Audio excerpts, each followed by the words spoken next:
My wife cheated on me with her boss, then they manipulated me into signing over our $250, $0 inheritance, and now she's suing me for half the estate. I never saw it coming. Hello everyone. Dear listeners, please share your thoughts in the comments section below. And don't forget to like, share, and subscribe. Now, let's begin the video. Using a throwaway for obvious reasons with certain specifics modified to preserve anonymity. I never thought I'd be the guy sitting here telling a story about how my wife cheated on me with her boss, manipulated me into signing over our inheritance, and now she's suing me for half the estate, all while acting like she's the victim. But here I am. The whole thing feels like a nightmare, and honestly, I still can't wrap my head around how everything spiraled so badly so fast. It started about 6 months ago. Things between me and Lisa, my wife, seemed fine on the surface. We had a comfortable life, a nice house in the suburbs, decent jobs, and a shared love for lazy Sundays and family dinners. But beneath that, I started noticing small things. She was distant, distracted, and sometimes she'd get defensive when I asked if everything was okay. I chalked it up to stress at work or just her being busy. She's always been a bit bitchy, quick to lie or spin stories when she felt cornered. That's just her style. She's manipulative and good at covering her tracks. Then I noticed she was spending a lot more time on her phone after work, sneaking off to answer work emails or talk to her boss, Mark. She'd get defensive whenever I asked about it, calling me paranoid or insecure. "You're reading too much into it," she'd snap. "Mark's just a friend, you trust me, don't you?" Her tone was sharp and I felt a prick of unease every time she said his name. Still, I told myself I was overreacting. Maybe I was just insecure, but I couldn't shake the feeling that something was off. One night I decided to check her phone. I know, trust is supposed to be the foundation, but I was desperate for some clarity. I didn't want to be that guy snooping, but I needed to know. I found messages between her and Mark that made my stomach churn. Flirty texts, jokes about meeting up after hours, and even some sexual innuendos. Nothing explicit, but enough to know they'd crossed the line. There were also photos of her in a hotel room, half-dressed with a caption that read, "Wish you were here." That was the moment I felt my world shatter. I confronted her the next morning and her reaction. She spun a web of lies faster than I could process. She told me she and Mark were just friends, that I was paranoid and jealous. She claimed I was imagining things, that I was insecure and controlling. When I pressed her about the hotel photo, she said it was a misunderstanding, that she'd gone out with some coworkers and took the picture as a joke. She insisted Mark was just a boss who was trying to help her with a project, and that I was overthinking everything because I didn't trust her. But I could see the guilt in her eyes, and I knew she was lying. I felt like I'd been punched in the gut. My head was spinning. How could she do this? How could she lie so easily? I'd always trusted her, and now I was faced with the brutal truth. My wife, the woman I loved, was cheating on me with her boss, and worse, she was manipulating me into giving up what was ours. It wasn't just about the affair anymore. It was about the betrayal, the deception, and the way she turned everything around to make me look like the crazy one. That night I couldn't sleep. I kept replaying everything in my head, the sneaking around, the lies, the stolen moments. I felt a mix of anger, heartbreak, and a strange numbness. I started questioning everything: our marriage, the promises we made, the future I thought we had. I kept asking myself how I didn't see it coming, how I missed the signs. Maybe I was blind, or maybe I just didn't want to see. The next day, I decided I couldn't stay in this limbo anymore. I had to confront her again and get some answers. But I also knew I needed a plan. I couldn't let her manipulate me further, especially when money was involved. Turns out, she was already scheming, and I was about to find out just how deep her lies went. That's when things really started to spiral out of control. After I confronted Lisa the second time, her attitude shifted from defensive to outright hostile. She snapped at me, calling me paranoid, insecure, and even jealous, like I was the problem, not her. She accused me of invading her privacy, of not trusting her, and tried to make it seem like I was overreacting. But I wasn't buying it anymore. I had the evidence, and I knew she'd been lying to my face. Still, she kept insisting that Mark was just a mentor, that they were working late, that I was imagining things. I didn't want to believe her, but the truth was staring me in the face. I felt betrayed, humiliated, and furious. I kept asking myself how I could have missed all the signs, how I didn't see how manipulative she was. I was furious at Mark too, this guy, her boss, who was supposed to be a professional but clearly was. I wondered how many other women he'd manipulated and how many people he'd stepped on to get ahead. But mostly, I was angry at Lisa for lying, for betraying everything we built. I decided I needed to step back for a bit, clear my head. I spent a few days just avoiding her, trying to process everything. During that time, I started digging into the finances. I knew Lisa had inherited some money, around $250, $0 from her late grandmother, and I'd always thought it was safe in our joint account, or at least under our control. Turns out I was wrong. She had been secretly talking to her lawyer, and I discovered she'd already started manipulating the situation. One afternoon, I noticed she was acting even more bitchy than usual. She was snapping at me over small things, throwing tantrums and acting like I was the one causing all the problems. When I asked her what was wrong, she told me she was stressed about work, that I was making her life hell. But I knew better. I knew she was planning something, and I couldn't be more right. That's when I found the documents. I was going through our files, trying to find receipts or anything that could give me a clue about her secret plans, and I stumbled onto a legal letter. It was from her lawyer, saying she was planning to sue me for half of the estate, claiming I'd manipulated her into signing over her inheritance and that I'd been controlling her. I couldn't believe what I was reading. She was framing me as the villain, trying to turn everyone against me. I felt like I'd been punched again, but this time it was deeper. It was like she had already prepared to destroy me. I remembered the day she convinced me to sign some papers I thought were just routine legal documents for our joint savings. Turns out she'd been sneaky. She had her lawyer draw up a document that essentially transferred half of her inheritance to her name, claiming I was pressuring her into it. She had played me like a fool, convincing me it was for our future, but it was really just to secure her own financial position. And now she was claiming I manipulated her into doing it. I was stunned. I'd been so blindsided, I didn't see how she'd been pulling the strings all along. I felt the rage building inside me. How could she do this? How could she manipulate me, lie to my face, and then turn around and sue me? It was like I had been played for a fool from the start. That's when I realized I was in a war I didn't want to be in, but I wasn't going down without a fight. I knew I had to do something. I couldn't let her get away with this. I started to plan my next move. I reached out to a lawyer of my own, one who specialized in family law and estate disputes. I needed to understand my rights, and I needed to prepare for what was coming. I also started gathering everything: the emails, texts, legal documents, bank statements that could prove she'd lied, manipulated, and stolen from me.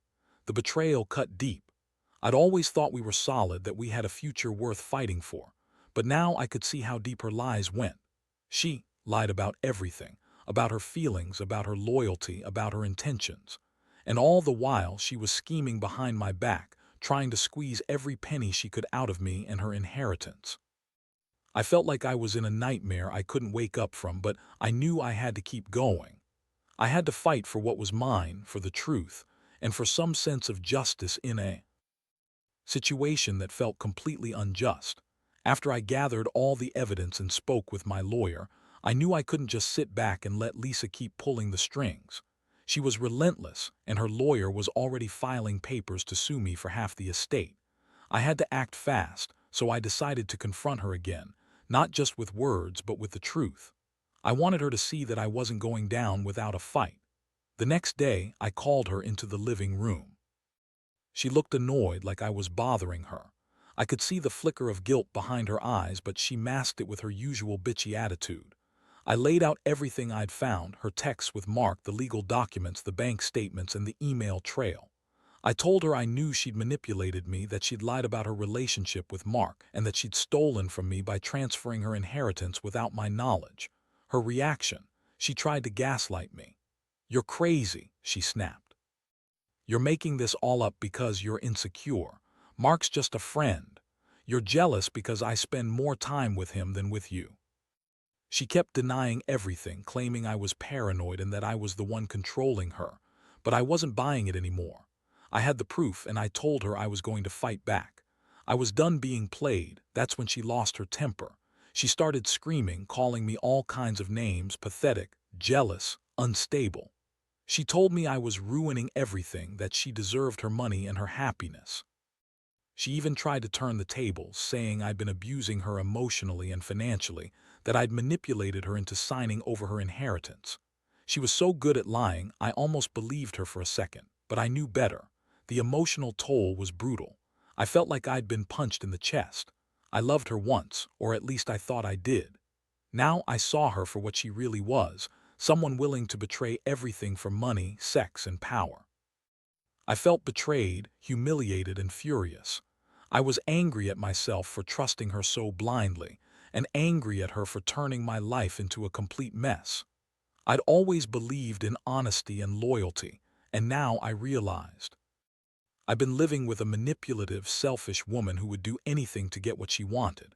But I also knew I couldn't let her keep lying and twisting everything. I had to stand my ground. That's when I told her I was hiring a lawyer and I was going to fight her in court. I wanted my name cleared, and I wanted her to be held accountable for her lies and her betrayal. She just scoffed and said I was wasting my time, that she'd see me in court and get what she was owed. She threatened me with more lawsuits, with her lawyer, with everything she could throw at me. I felt a strange mix of relief and dread. Relief because I finally had a plan. Dread because I knew this was only the beginning of a long, ugly battle. I realized that Lisa wasn't going to stop until she got what she wanted, and I'd have to be prepared for her manipulations and lies. I also understood that I had to protect myself, my reputation, and what was left of my sanity. Over the next few days, I started putting my legal strategy into motion. I contacted a family law attorney, explained everything, and prepared for the fight. I also started distancing myself emotionally from Lisa. It was hard, especially since I still loved her, but I knew I couldn't let her control me anymore. I had to be strong, even if that meant walking away from everything I'd ever known. The whole situation was a roller coaster. One minute I was hopeful we could somehow fix this mess. The next, I was drowning in anger and despair, but I refused to let her win. I was determined to uncover the truth, fight for my rights, and see justice done. I knew I'd never get back the trust I'd lost, but I could at least make sure she paid for what she'd done, if not in court, then at least in the way she'd least expect. The court date wasn't long coming, and I'll tell you, it was one of the most stressful experiences of my life. I'd spent days gathering every piece of evidence I could find: texts, emails, bank statements, witness statements from people who knew about Lisa's manipulations. I knew I had a strong case, but that didn't make the anxiety any easier to handle. The idea of facing her in court, arguing over what was rightfully mine, made my stomach turn. Lisa showed up dressed to impress, her bitchy smile plastered on her face. She was trying to look confident, but I could see the flicker of worry behind her eyes. Her lawyer was a slick guy, smooth-talking and confident, but I had my own legal team now, and they were prepared. The hearing started with the judge listening to both sides. My lawyer laid out everything: how Lisa had secretly transferred her inheritance, how she'd manipulated me into signing documents, and how she was now trying to sue me for half the estate. We presented the evidence: the texts where she lied about her relationship with Mark, the hotel photo, the legal documents transferring her inheritance, and the financial records showing her sudden increase in assets. I could see the judge's eyes narrowing as he reviewed everything. Lisa's lawyer tried to spin it, claiming I'd been controlling and abusive, that she'd only done what she did to escape my oppression.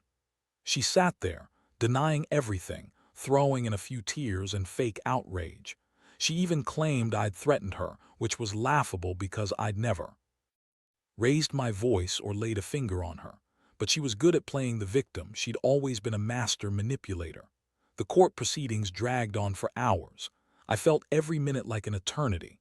I kept thinking about how I'd trusted her, how I'd believed in us, and how she'd turned everything into a lie. I saw her sneaking glances at Mark's photo on her phone, probably trying to gauge how much damage she'd done. I was furious, not just at her, but at myself for ever trusting her. Eventually, the judge asked for a break. I could see the tension in the room, and I knew the decision was coming. I sat quietly, trying to keep my composure while my lawyer whispered last-minute advice. I kept replaying everything in my head, every lie she told, every manipulation, every moment I missed the signs. I had to stay strong. When the hearing resumed, the judge announced his decision. Lisa would have to return the transferred inheritance, and she was ordered to pay me damages for the emotional distress caused by her deception. The judge also dismissed her claim for half the estate, citing lack of evidence in her clear attempts at manipulation. I felt a huge weight lift off my shoulders, but I also knew this wasn't the end. There would be more battles ahead. As Lisa stormed out of the courtroom, her face twisted in anger and frustration, I felt a strange mix of relief and emptiness. I'd fought hard to clear my name, to make her accountable, and I'd succeeded, at least legally. But the emotional scars ran deep. I realized that trusting someone who betrayed you so completely was a lesson I'd never forget. Walking out of that courtroom, I knew I'd have to rebuild my life from scratch. I'd lost a lot: trust, security, my marriage. But I also gained clarity. I saw Lisa for who she really was, a manipulative, selfish woman who would do anything for money and control. I promised myself I wouldn't let her destroy me completely. I'd start over, take care of myself, and move forward. That's what I owed myself after everything she put me through. The aftermath of the court ruling hit me harder than I expected. I thought winning the case would bring some peace, some closure, but it only underscored how deep her lies went. Lisa was furious. She refused to accept the court's decision, and instead she doubled down on her manipulations. Soon after, I started getting threatening emails and legal notices from her lawyer, claiming I had coerced her into signing over her inheritance. She was trying to spin everything again, painting herself as the victim and me as the villain. I felt like I was in a constant state of chaos. My phone would ring at odd hours with her lawyer demanding I drop the case, or I'd get some new document claiming I'd done her wrong. It was relentless.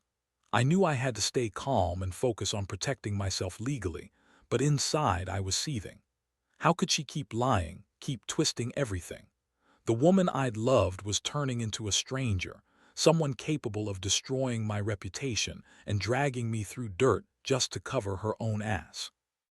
Meanwhile, I started to realize the full scope of her manipulative tactics. She convinced her family that I'd been abusive, that I'd controlled her, and that I'd pressured her into signing the inheritance documents. Her parents, who I once thought were decent people, believed her stories. It was heartbreaking to see how easily she could spin the truth and turn her own family against me. I felt betrayed all over again, not just by Lisa but by everyone around me who bought her lies. As the weeks went by, I decided I couldn't just sit and wait for her to keep pushing me around. I needed to take control of my life again. I started seeing a therapist to work through the emotional damage. I also cut ties with her family for a while. The last thing I needed was their judgment or interference. I threw myself into work, trying to keep busy and distract myself from the chaos. But at night, I'd lie awake, replaying everything, wondering how I'd let myself get so blindsided. One day, I found out Lisa was suing me for half the estate, claiming I'd manipulated her into signing those papers and that I owed her a share of the inheritance. It was a calculated move. She was trying to bleed me dry, to turn the legal system into her weapon. I knew this wasn't just about money anymore. It was about control, about ruining me so she could walk away with everything. I felt a deep sense of betrayal and anger. She was willing to do anything, even destroy what was left of my reputation, just to win. I hired a new lawyer, someone aggressive, experienced, and unafraid to fight dirty if needed. We prepared our defense, gathering even more evidence of her lies and deception. I also started documenting every interaction, every message, every call. I wanted to make sure I had everything on record in case she tried to escalate further. The fight was far from over, and I knew she wouldn't back down easily. During this time, I also started to reflect on what I'd learned from all of this. Trust is fragile, I realized. You think you know someone, and then one day, they turn everything upside down. I'd been naive, believing in loyalty and honesty, but Lisa showed me how easy it is for someone to manipulate your good intentions. I learned that sometimes you have to fight for yourself, even when it feels like the whole world is against you. And most importantly, I learned that revenge isn't just about striking back. It's about reclaiming your life and dignity after everything been taken from you. Now, I'm at a place where I'm trying to rebuild my life piece by piece. I'm focusing on healing, on trusting myself again, and on making sure I never get caught off guard like this again.